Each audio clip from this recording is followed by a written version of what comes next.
Buenas tardes, compañeros, familiares. Ayer por fuerzas mayores no pudimos estar porque estuve mandando información a mi trabajo, así que hoy día regresamos, ¿ya? Hoy día vamos a hablar de dos contribuidores a la ciencia, Hipócrates y Sócrates. Hipócrates fue un médico de la antigua Grecia que ejerció en el llamado siglo de Pericles. Como indicamos, está clasificado como una de las figuras más destacadas de la historia de la medicina. La mayoría en reconocimiento a sus importantes aportes y contribuciones a la ciencia como un fundador de la escuela que lleva su nombre. Esta escuela intelectual revolucionó la medicina de su época, ¿sí?, estableciéndola como una disciplina separada de otros campos, como los cuales se había asociado tradicionalmente, principalmente la filosofía, la quirurgia,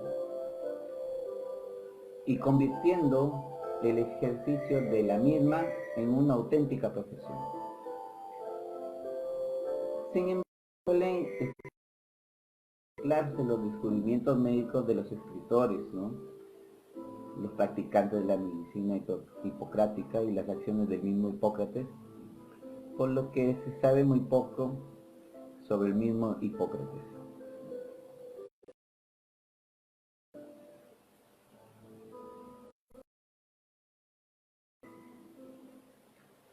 Hipócrates es presentado a menudo como un paradigma del médico antiguo. En concreto, se le atribuye un gran progreso en el estudio sistemático, ordenado, de la medicina clínica, reuniendo el conocimiento médico de escuelas anteriores, mucho anteriores, prediciendo también a los egipcios, chinos, de gran importancia desde entonces. Se le conoce también como el juramento hipocrático y otras obras. Para Hipócrates, para él, según la alimentación tenía que variar según el clima y las estaciones.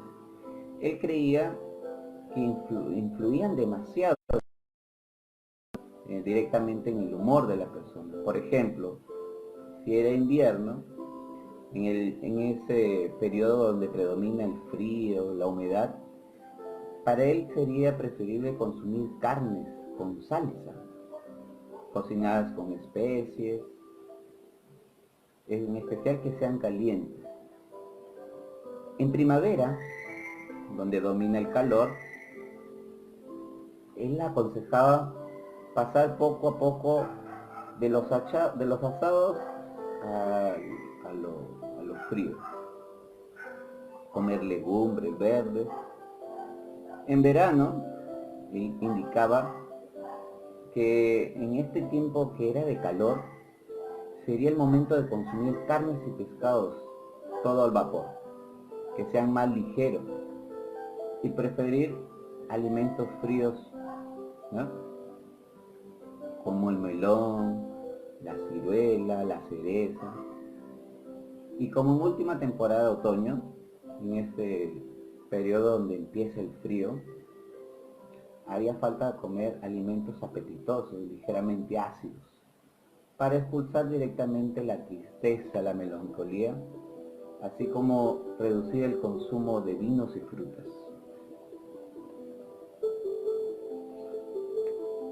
Y la medicina hipocrática era considerada así directamente pasivo. Ese enfoque terapéutico se basaba en el poder curativo de la naturaleza. Según latín, medicatrix naturae. Esa doctrina directamente atendía que el cuerpo, de forma natural, su poder intrínseco de poder sanarse, ¿no?, y cuidarse. Una de las terapias que se concentraba especialmente en facilitar este proceso natural, Hipócrates creía que el reposo, la inmovilidad, era de gran y de suma importancia, que en general la medicina era muy cuidadosa directamente con el paciente. Un tratamiento suave, ¿no? Y destacaba también la importancia de mantener al paciente limpio, estéril, aséptico. Por ejemplo, él utilizaba agua limpia o vino para las heridas, el vinagre, aunque los tratamientos secos eran preferibles. A veces utilizaba lineamientos balsámicos, ¿no? Él no era de utilizar estos medicamentos fuertes, por decirlo así. Él trataba de utilizar tratamientos especializados, por lo que tras seguir el diagnóstico general del paciente, de una terapia posterior, determinaba ocasiones medicamentos, ¿no? Infusiones o trabajados con las plantas. Para él tuvo mucho éxito al tratar estos pequeños trastornos, por decirlo así, para él simples, ¿no? Y también, por ejemplo, si una persona llegaba con huesos rotos, requería de estirar directamente los huesos, tratar de acomodarlos, aliviar la presión de la zona lesionada, y otros ingenios similares que él utilizaba, ¿no?, para estas curaciones. Uno de los puntos fuertes de la medicina en tiempos de Hipócrates era la terapia medicinal. Estaba poco desarrollada, ¿no? A menudo lo mejor que podía hacer el médico era evaluar la enfermedad y decir lo probable que tendría que tener el paciente, ¿no?, basándose directamente en la información, en el historial de los casos similares que habían estudiado.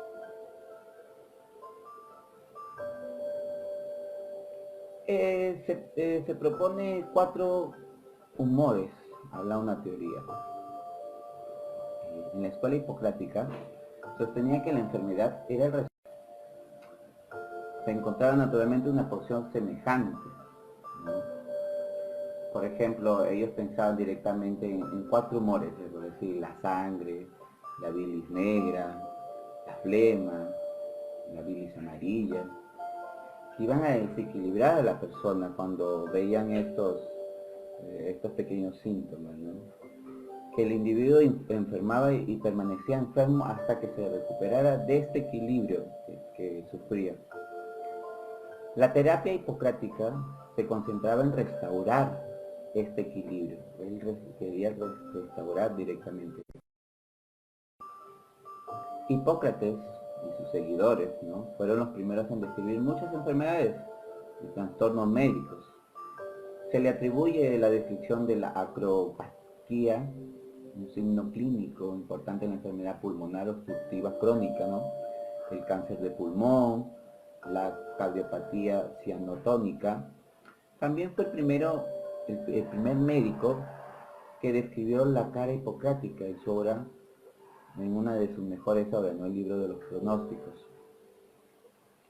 Una breve alusión a Shakespeare, a esta descripción, cuando describe sobre la muerte de Faxa en el acto 2, en la escena 3, creo, de la obra Enrique V. Él empieza a clasificar las enfermedades en agudas, crónicas, endémicas, epidémicas, a utilizar términos como exacerbaciones, recaídas, resolución, crisis, paroxismo, covalencia, términos que todavía tienen un uso determinado aquí en la práctica médica, ¿no? Nosotros ya sabemos a lo que estamos sometidos en la actualidad, esta pandemia, ¿no? Hoy se volvió lo que era algo pequeño, algo de un sitio, una endemia, que luego se trasladó a todo un país, volviéndose epidémico, ahora se volvió a todo el mundo, ¿no?, una pandemia. Otra de las grandes contribuciones del gran Hipócrates, con sus descripciones de la sintomatología, el tratamiento quirúrgico y el propósito de la empierna torácica, una suposición del revestimiento de la cavidad torácica. Sus enseñanzas aún son relevantes para los estudiantes de neumología, de cirugía, de la cirugía de estos tiempos, ¿no? Para Hipócrates fue el primer cirujano torácico de quien se tiene constancia y sus descubrimientos en su totalidad. Para terminar con Hipócrates, el corpus hipocrático contiene libros de textos y lecciones que investigan filosóficos sobre diversos temas médicos, ¿ya? No tienen orden alguno. Estas obras fueron escritas para públicos distintos, tanto especialistas, ¿ya? A veces estaban redactadas desde un punto de vista opuesto, por lo que se pueden observar contradicciones importantes entre diferentes obras aquí en este mismo corpus.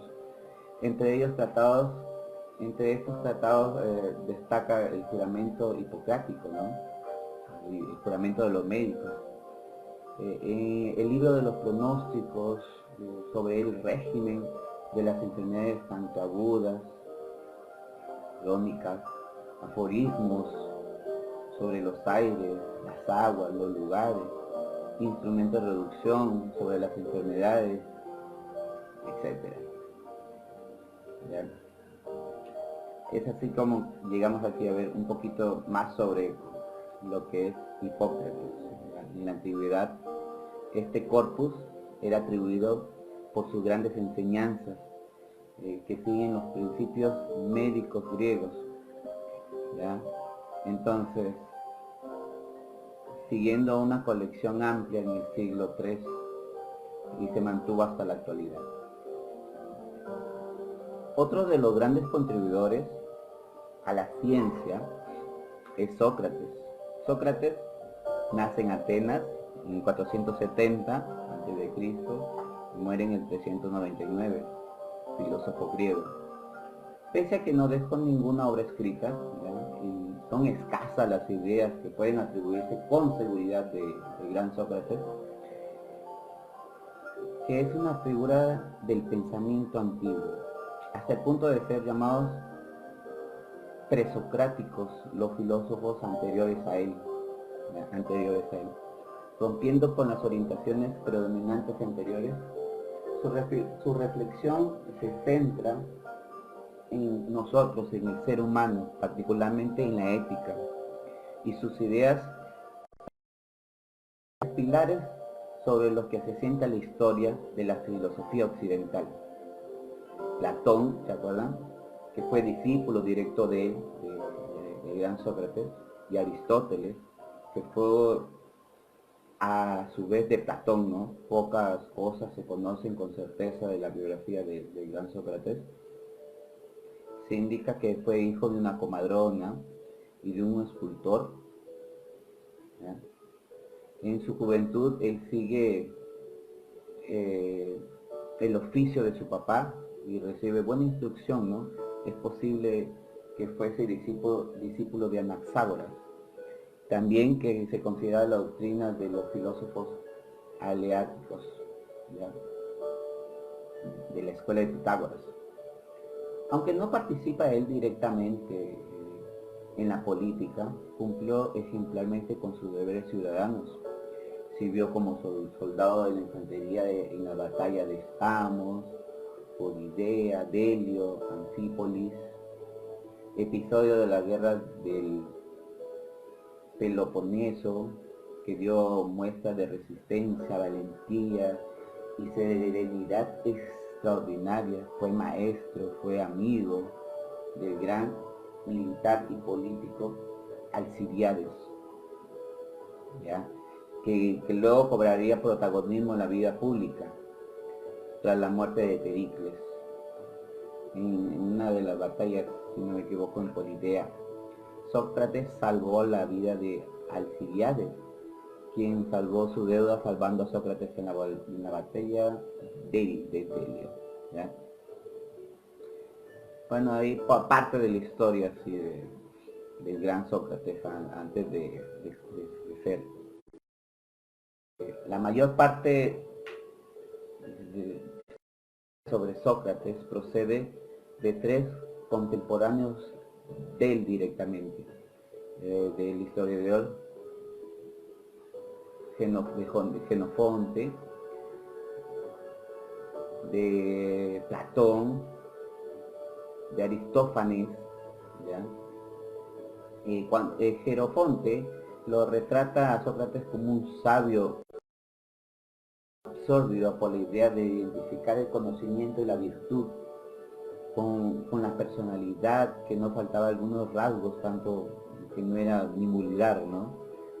Aristófanos lo hizo objetar de sus sátiras en una comedia, en el 423 creo que escribe directamente, donde es caricaturizado como un engañoso artista del discurso y se le identifica con los demás representantes de la sofística, ¿ya? Y ellos matizan la imagen de Sócrates eh, ofrecida por Platón en sus diálogos, en los que aparece como una figura principal, una imagen que no deja de ser ocasiones excesivamente idealizado, aun cuando se considera que posiblemente sea la más justa, ¿no? Al parecer, durante buena parte de su vida, Sócrates, él se había dedicado a deambular por las plazas, los mercados, los gimnasios de Atenas, donde tomaba jóvenes, aristócratas o gente del común, a mercaderes, campesinos, como interlocutores para sostener largas conversaciones. Con frecuencia aparecía largos interrogatorios. Este comportamiento de él correspondía a la esencia de su sistema de enseñanza, ¿ya? El propio Sócrates comparaba tal método con el oficio de una comadrona, que es como lo ejerció su madre, ¿no? Se trataba de llevar un interlocutor al alumbrador de la verdad, a descubrirla por sí mismo, como alojaba ya en medio de un diálogo. El filósofo proponía una serie de preguntas y oponía sus repartos a las respuestas recibidas, ¿no? De modo que al fin fuera posible reconocer si las opiniones iniciales y las de sus interlocutores eran una apariencia engañosa o un verdadero conocimiento. En conversaciones filosóficas, al menos como quedaron reflejadas en los diálogos de Platón, Sócrates sigue en efecto una serie de pautas precisas que configuran el llamado diálogo socrático. A menudo comienza la conversación alabando la sabiduría de su interlocutor y presentándose a sí mismo como un ignorante, ¿no? Que no sabía. Su fingimiento es una ironía socrática que preside la primera parte del diálogo. En ella, el gran Sócrates propone preguntas, ¿no? Por ejemplo, ¿qué es la virtud? Y la respuesta del interlocutor, para luego la ponía con sucesivas preguntas o contraejemplos, su reparto, las respuestas recibidas, sumiendo una confusión o que el interlocutor acabara reconociendo que no sabía nada sobre lo que estaba hablando, ¿ya? Para este punto esencial no pudo enseñar algo a quien ya cree saberlo. El primer paso para llegar a la sabiduría, él indicaba que es saber que no se sabe nada, ¿ya? O dicho de otro modo, tomar conciencia de nuestro desconocimiento. Una vez admitida la propia ignorancia, comenzaba lo que se llamaba comúnmente la mayéutica, propio del mismo diálogo, con nuevas preguntas, razonamientos. Sócrates él iba conduciendo a sus interlocutores al descubrimiento, que ellos mismos puedan darse cuenta de las respuestas que deberían de surgir, una precisa, algo que sea verdadero, de modo tan sutil que la verdad parecía surgir del mismo interior, como si fuera un propio descubrimiento. Cuando se habla de la filosofía de Sócrates, al prescindir de las preocupaciones cosmológicas que habían ocupado a sus predecesores desde los tiempos de Tales de Miletos, Sócrates imprimió un giro fundamental en la historia de la filosofía griega, inaugurando el llamado periodo antropológico. La cuestión moral del conocimiento también estuvo en el centro de la enseñanza de Sócrates.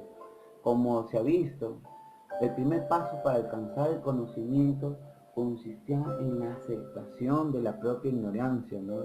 Como hemos indicado, y en el terreno de sus reflexiones éticas. El conocimiento juega un papel fundamental. Sócrates piensa que el hombre no puede hacer el bien si no lo conoce, es decir, si no posee el concepto del mismo y los criterios que permiten discernirlos. El ser humano aspira a la felicidad y hacia ello encamina sus acciones. Solo con una conducta virtuosa, por otra parte, proporciona la felicidad. Y entre todas las virtudes, las más importantes para él, y resaltar aquí, es la sabiduría, que influyen a las restantes. El que posee la sabiduría posee todas las virtudes, porque según Sócrates, nadie obra mal a sabiendas. O sea, si alguien engaña al prójimo es porque en su ignorancia no se da cuenta que el engaño es un mal. Conoce que la honestidad es un bien, ¿ya? Porque lo beneficia, que le reporta tanto la confianza, la estima, la honorabilidad, son muy superiores a los que puede reportar el engaño. Puede ser un matrimonio conveniente, el poder, la riqueza. Para él, el ignorante, para él, la sabiduría y la virtud son indispensables, son inseparables, ¿no? Conocer el bien nos lleva a observar una conducta virtuosa. Y la conducta virtuosa conduce a la dicha, a la felicidad. Indica que ella no radica del placer, ¿ya? A no ser que se considere como un placer algo mucho más elevado, la íntima paz, la satisfacción que produce la vida virtuosa. Sin embargo, en los diálogos de Platón resulta difícil distinguir cuál es la parte de lo expuesto que corresponde a Sócrates. Historia pertenece ya a la filosofía de su discípulo. Sócrates no dejó doctrina alguna escrita, ni tampoco se ausentó, salvo para servir como soldado, ¿no? Contra la costumbre de pocos filósofos de la época, y en especial de los sofistas, como parece las ideas éticas antes expuestas son del propio Sócrates,